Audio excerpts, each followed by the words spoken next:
So I'm back, but in a different way, in a new way, in a different platform. But I've been, yeah, I've been wanting to do this for a long time now. Like, sobrang tagal ko nang gustong gawin to. And yeah, and here I am, and I'm not sure, and I'm not even sure if I would be able to post this or not. But I've been gone for almost a month, I guess, in my Instagram, or let's say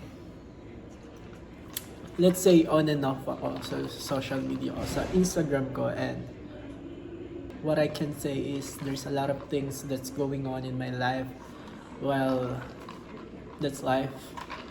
And I felt tired, pressured, felt insecure. I think most of you guys would be able to understand. There are some part of our lives na hindi natin share sa social media because it's very confidential, and there are things na kailangan din natin i private. Yeah. So I think it's very normal na rin right now that we don't need to share everything through social media. There are some things that we have to separate.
Hey people, so good morning, and yeah,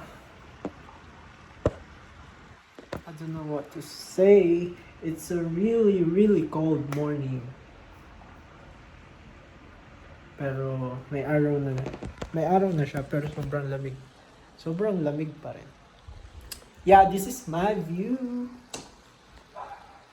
Mag-gym muna ako, and yeah, let's see kung saan tayo dadalhin ng ating mga paa, ng ating mga wallet. Maybe mag-outlet tayo, and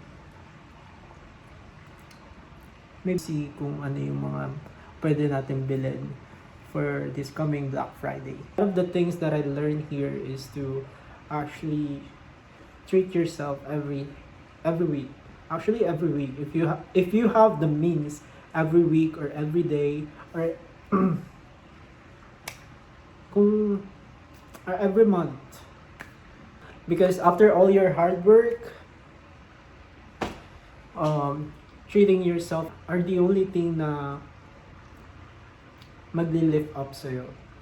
Or for me, that's paniniwala ko yun.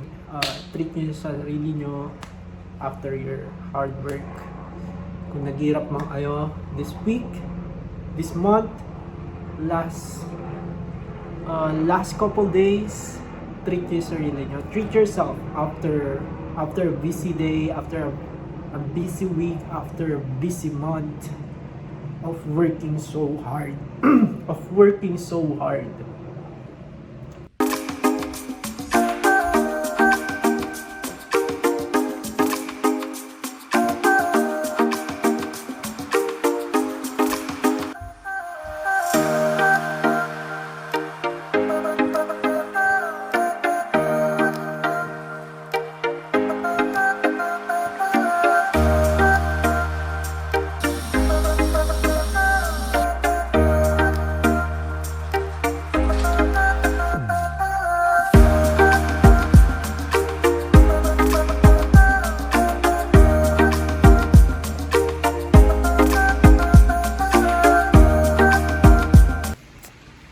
Tara na mag-gym.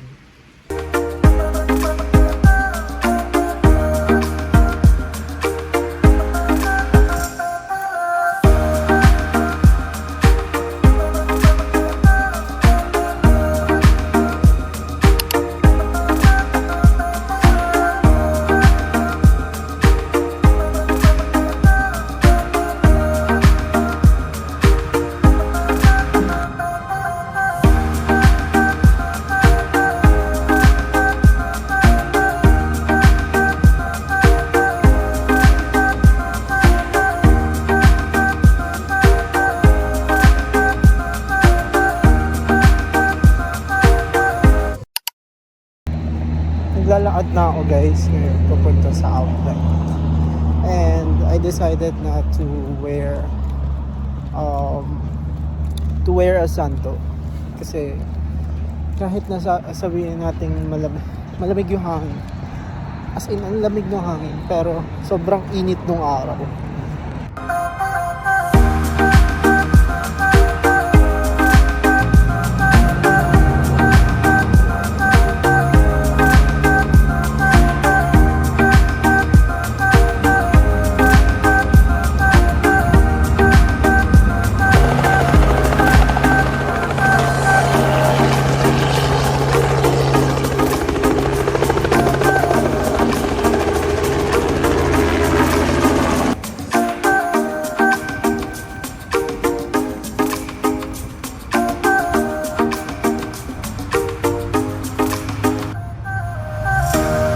Already here guys.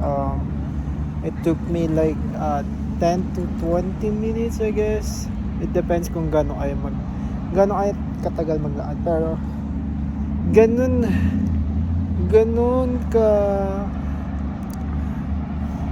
kalapit pag nilakad mo lang from my condo to here. So this is the clearance section of the outlet. And mamaya meron pa doon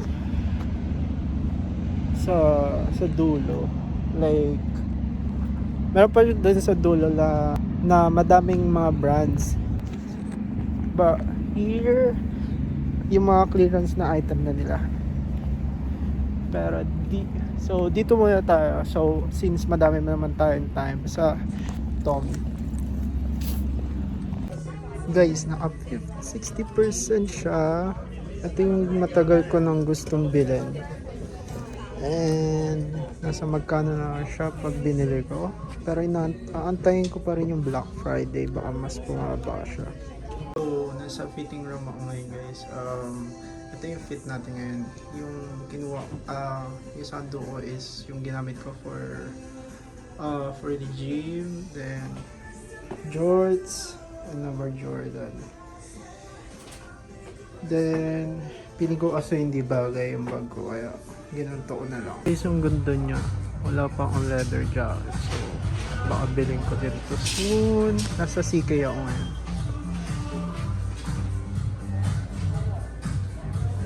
And nasa CK ako ngayon guys. I don't know if naririnig nyo ako, pero yun nga, naghahanap ako ng mga winter clothes kasi gagala tayo soon. And yeah, Ito yung clearance na ano niya, na section ng CK. Sobrang bagsak presyo.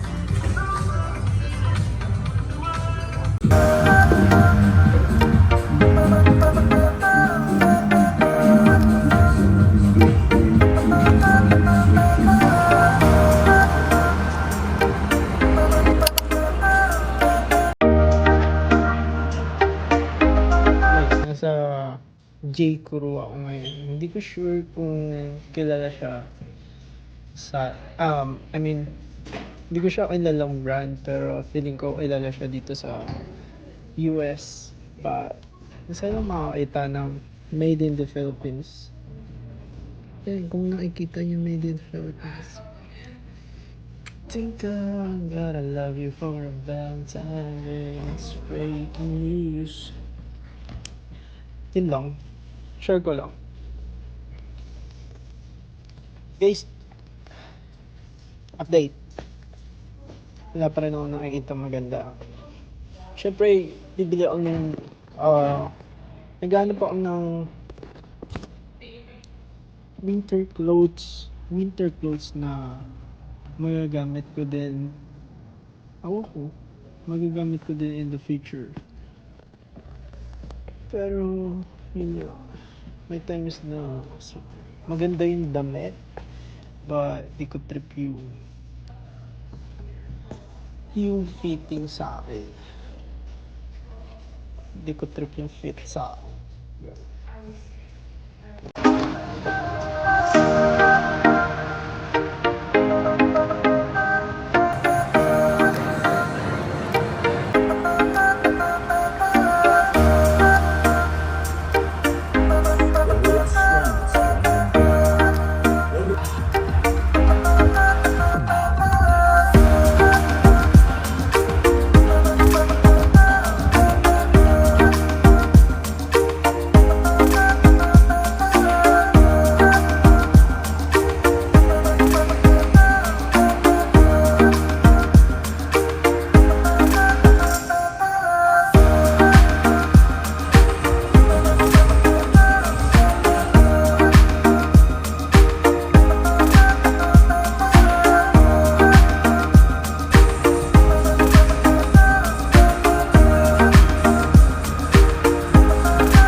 So, this is me guys, going back sa outlet.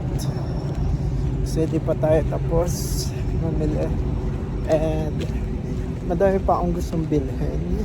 Just like bags and everything. Ano ba? Basta update ko na. So, as you can see guys, parang uulan na rin. And kailangan ko bilisan. Kasi wala tayong payong. And nag-Uber na ako kanina pauwi. Kasi ang dami kong dala, as you can see sa mga videos. And naglalakad ako ngayon from my condo. So nag-Uber na ako from outlet to condo. And ngayon naglalakad ako from condo to outlet. Just like I said, mga 10 to 20 minutes. So hindi siya ganun kalayo, kaya nilalakad ko lang. So yeah.